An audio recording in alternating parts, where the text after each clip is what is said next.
नमस्कार, मी clinical psychologist Dheeraj More. मित्रांनो, आज विद्यार्थ्यांमध्ये किंवा तरुणांमध्ये व्यसनाधीनतेचं प्रमाण खूप वाढताना दिसत आहे.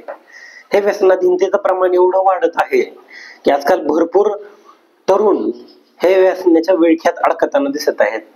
मग त्यामध्ये तंबाखूचं व्यसन असेल, त्याच्यामध्ये सिगरेटचं व्यसन असेल, त्याच्यामध्ये गांजाचं व्यसन असेल, त्याच्यामध्ये दारूचं व्यसन असेल. तर हे वेगवेगळ्या स्वरूपाची व्यसन करून हे तरुण आज आपलं आयुष्य कुठं ना कुठेतरी धोक्यात घालत आहेत. त्यांचं शारीरिक आरोग्य कुठं ना कुठेतरी धोक्यात येत आहे, त्याचबरोबर मानसिक आरोग्य कुठं ना कुठेतरी धोक्यात येत आहे.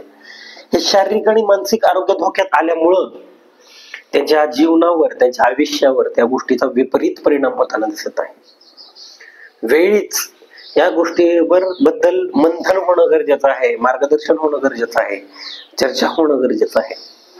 जर ह्या विषयाशी चर्चा झाली, या विषयाला घेऊन मार्गदर्शन झालं, तर खऱ्या अर्थानं तरुणांमधलं व्यसन कुठं ना कुठं कमी झाल्याशिवाय राहणार नाही. तर हे व्यसनाचं प्रमाण जर आपल्याला कमी करायचं असेल तर आपल्याला जागरूकता समाजामध्ये पसरवणं खूप गरजेचं आहे, जेणेकरून तरुणामध्ये ही जागरूकता पसरेल आणि तरुण ह्या व्यसनापासून आपल्याला दूर ठेवण्यासाठी मदत करू शकतील. धन्यवाद.